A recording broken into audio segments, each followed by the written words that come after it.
Hey guys, it's Lantern here again, continuing the endeavor of trying to get Zoo to play against every archetype there is. Took some time off from Magic to do some Guild Warsing.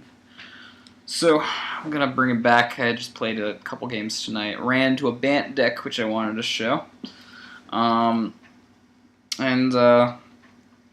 talk to you about that. No changes in the main board or sideboard. None really needed. I did test out, however, again, here's the list that you can look at. No real big changes. In fact, no changes at all. I did test out something else, however. I was testing out this build for a while, which is more reminiscent of Legacy Zoo, Noctowl replacement here.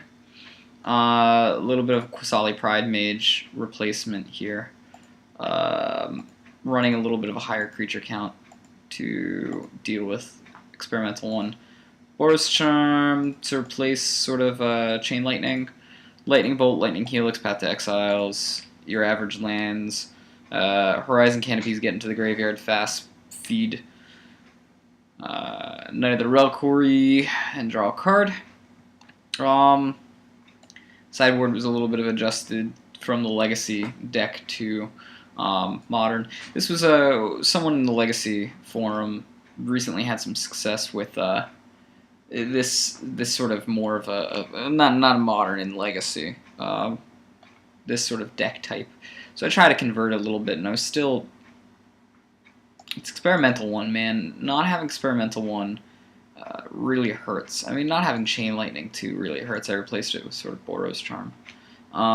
But really, I could use the Chain Lightning, could use the Wild Noctowl. Experimental 1 just does not cut it, man. In this type of a deck, I would probably have been better off running like Step Links or something.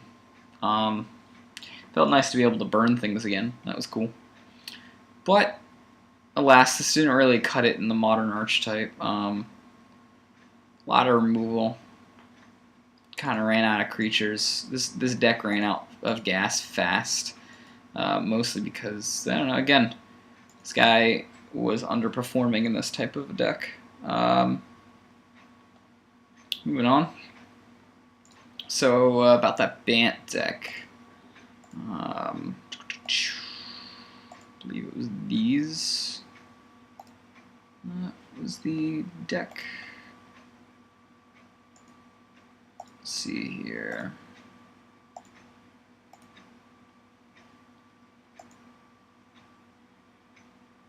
Yes. Alright, so I guess I got a little bit of a lull before I can tell you about modern things. Bant. Bant is an interesting deck. Bant, Jund, Naya, and another one that's brain farting me at me right now because it's 5:19 in the morning. Like Boros, all these types of decks are only a couple cards away from being Zoo. The other one is sort of Junk. Junk, Bant, Naya, and Jund are all very similar decks, but they run at different speeds, and that's what you gotta evaluate here. Jund runs a strictly mid-range game. Junk runs an in-between Zoo and mid-range sort of speed.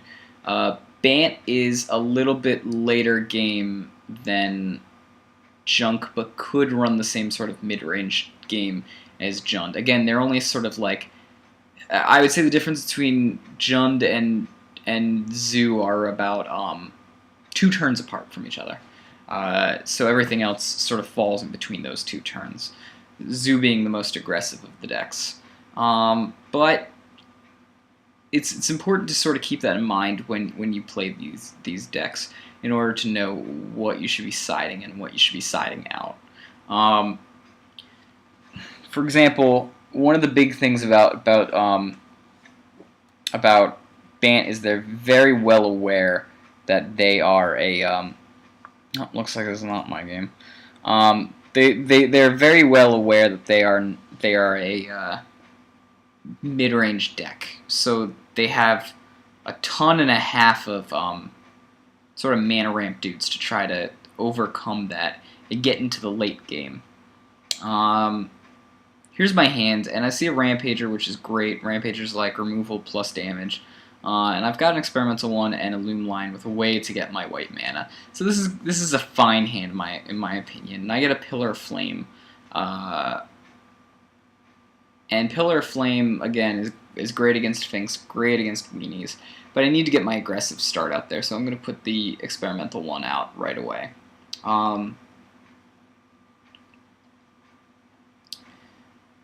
He does this deal, untaps, and has a choice to either put out Geist of St. Taft and to try to race me, or a Rock's War Monk and try to sort of like just outlive me. Generally, these guys want to go with Rock's War Monk first, because again, they're running a more controlling game plan. But I think this guy doesn't really expect how fast I really am gonna be, or how much I'm gonna like. I've got bigger butts to watch my butt. You know, it's not like a Goblin guy. I'm gonna be hitting you for 4 and letting you hit me repeatedly for 6. Every time I attack, I swing out, I'm going to have something to block that Geist.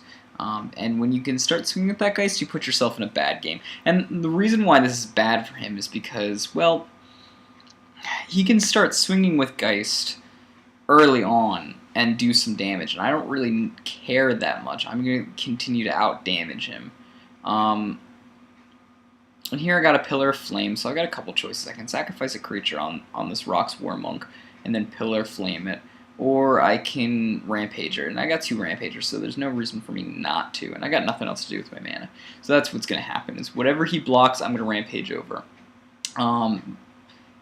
It's going to be a net loss, quote-unquote, of life, because I'm going to be doing...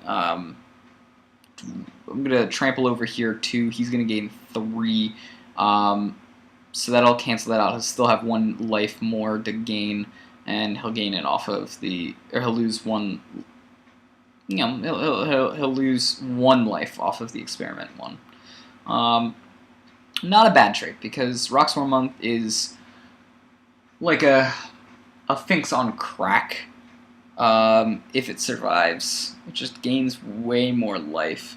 And it was one of the go-to cards in Legacy Bant for a very long time for it to be that good. Using extra mana, I'm going to Pillar of Flame the birds here. I just don't want any chance of him doing something crazy. I mean, Bant's known for running swords. It's known for running Baneslayer Angels. I don't want him to have any chance of that. So he's got Sword Feast of Fame. He's got nothing else to do with his mana. He can swing because he can't... Well, he can block, but it's not going to be a preferable block. You can't attach these things either, so it's not like it really matters. He's just basically trying to go in here and do some damage. Maybe he can equip this next turn and then make it so it's like a good block for him. I mean, all in all, it's a good idea. So what I'm going to end up doing is I've got enough mana to Rampager if I need to, as well as Tarmogoyf. So I'm going to Tarmogoyf here. It's going to give me another point of extra damage. And I'm probably going to Rampager because saying he's got a path or something, I'd rather the sword do less damage to me right away. And it's like, yes, I could Rampager over something bigger, but, you know, I feel like it would be a waste of my mana to sort of not do it right now. And I could hold it, and I usually do hold it for bigger dudes. But it's not going to matter. I can't, like, Rampager, Tarmogoyf, and block so that Tarmogoyf lives through it. I'm going to block no matter what he does here. Saying he attaches this next turn really means no difference to me. Because if he attaches it and swings, I block it with my Tarmogoyf, no life is gained, and then I'm going to swing and kill him with these guys. If he doesn't attack, well, then he leaves back 1 blocker, and I swing and still kill him with these guys. It's not like he's got anything. He can Voice of Resurgence out there. But again, it's just he's setting up an extra block, but I'm still going to hit for 2 mana, 2 damage. and that'll be enough to win the game. It's a losing battle for him at this point. Being stuck at the 3 mana is big. I denied him any extra mana with that bird, and that's important. So again, it's weird. Bant is a weird matchup because you want to side in your aggro-ness, but you also want to side in, especially if it's a Geist version, that flame, the way to deal 2 damage to everything. Volcanic Fallout. And he's going to keep this. He's got... Well, it's going to kind of tap. The Seer Blaster is going to hurt him all the time. I think he's becoming more... This is sort of a weird Bant. It's a little bit more focused on all 3 colors rather than just white and blue with this splash of green. And I think that's because he's trying to sort of like deal with all these sort of crazy mana costs he's got going on here. And I'm going to come swinging out the gate with Curd Ape. I love it when they put into play a tapped land. Because honestly, it's not a big deal to me. He's going to retake this. He's going to take this back. He's going to go ahead and probably end up putting the Celestial Colonnade in instead. Or he keeps it. Either way, I don't really care.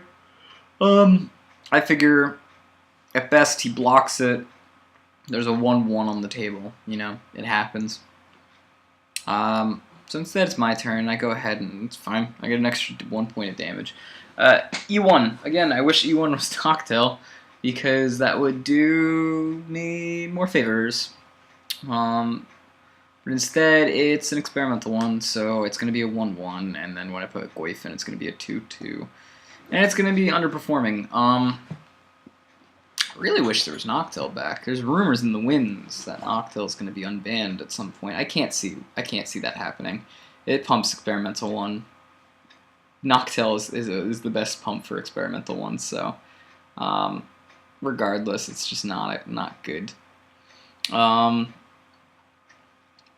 So what's going to end up happening here is I'm going to block the rocks, or he's going to be blocking the rocks for him, and I'm going to have to Rampager over it.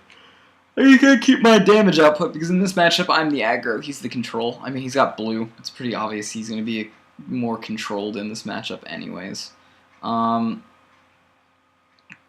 He's got Geist's Saint's Haft, as well as Voice of Resurgence. So it's you know, not necessarily totally out of his favor. I'm sort of out of whack. I'm not doing anything specifically right now. I'm just playing pump spells to kill what he puts out there. And he's still got more gas in hand than I do. So it's not fantastic for me. It's alright. Worse things could happen. I was doing the math here. It's, again, 5 a.m. I'm allowed to not think of math. Very good right now.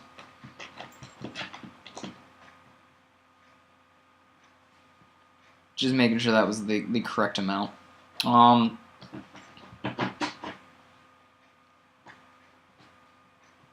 But I mean, I think it's looking all right for me. I crumble.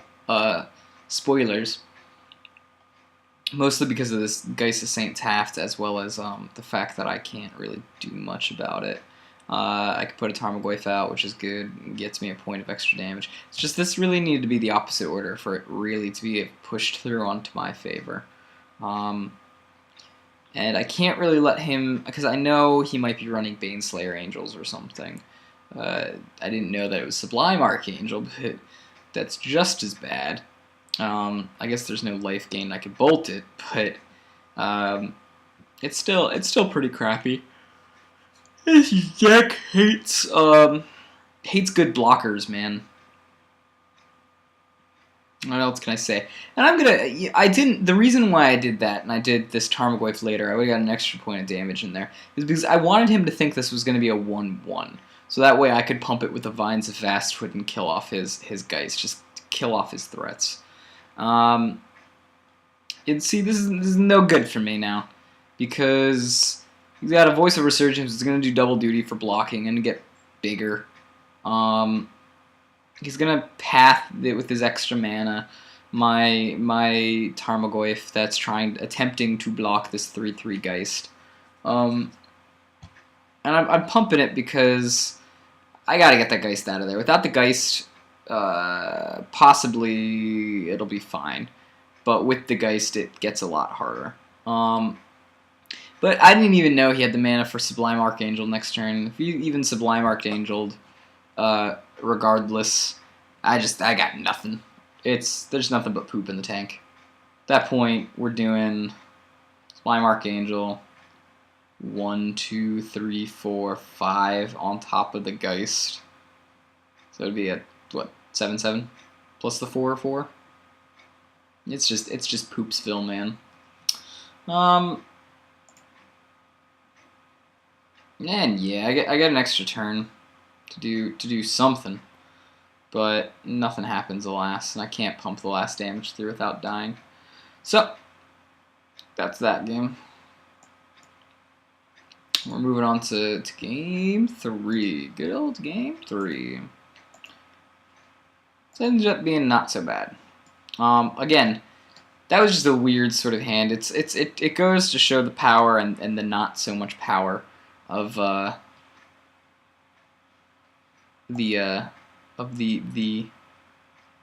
experimental one. I guess he keeps his hand because it's got the Remands. I don't know, but Remand's awful against this deck. I keep it because even though I don't have the full mana for the Volcanic Fallout, I may get that full mana eventually, and it's not going to be too hard of me to pull off the full mana. And if I do, it's going to be a pretty crappy game for him. And again, he's got greedier mana base, which means he's going to have some tapped lands. Nothing he can really do about it too much. And I'm going to just go full on aggro here. No reason to put out Tarmogoyf. It's not like it's very good right now. And I end up bolting this because I don't even want him to get to 3 mana. 3 mana is the magical number for Bant. As long as I can keep him on 2 mana for like maybe another turn, he can't do anything. Really, he can't. No Geists, no nothing. So, yep, we're just doing aggro. I put the Tarmogoyf out there, which is now 3/4. He's thinking about pathing it, but he can't. Pathing on my main phase is a bad idea. I'm just gonna keep going. You can path it now. That would be a fine time. During combat would be a fine time. I'm sure he's gonna try to wait for the Gore Clan Rampagers to do something. And I'm just gonna attack straight off here. No reason for me not to. At worst, he takes it. If he takes it, do I Rampager?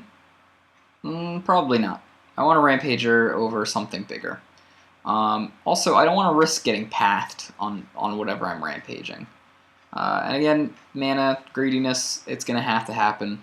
That's fine. I draw Flint Hoof Boar here. And I decided to go for the Flint Hoof Boar over the Rampagers because I can Flint Hoof Boar and he'll trade with my Flint Hoof Boar and I will hit him down to 1. That's how the math works out. Because my Flint Hoof Boar will be blocked and not do damage. My Tarmogoyf's damage is going to be canceled out by the life gain. So I'm going to just get 2/2 and 2/2. So it'll bring him down to 1. But that stops him from any fetch landing. And if I do draw a red source next turn, then Volcanic Fallout's going to be lethal and can't be countered.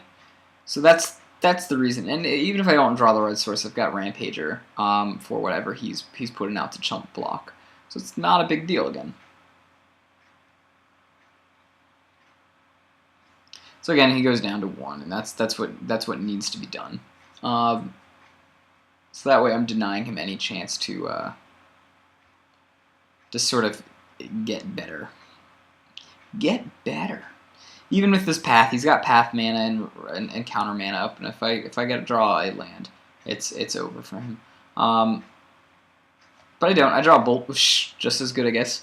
And I bolt him he has the remand, which is fine. I mean, he can remand it, but it doesn't really do him anything, because then just next turn I go ahead. I'm not going to swing.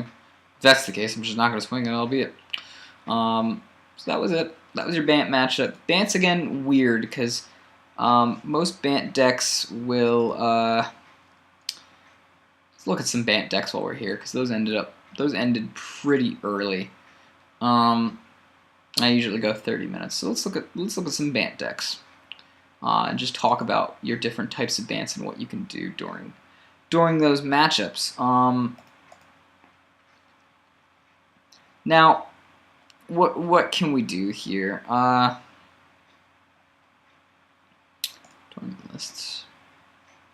So here's a Bant where you got Birds, Geist. That's, I'm sure, for killing graveyards, Knights, Mirror Crusaders, Qasali Pride Mage, Rock's War Munch. This is much more of your legacy Bant that comes through, and it again relies on these 1-mana ramp dudes to try to get you to speed up against aggro, and then sort of use your bigger blockers to block against aggro. Your game plan against something like this is to not let that happen. Kill these mana rampers, and you stunt the growth of this deck. It can still mid-range you out, so you got to be careful.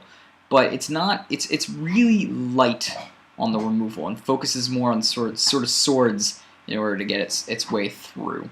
And even when it sides in removal, a Bant Charm can be sided in as removal.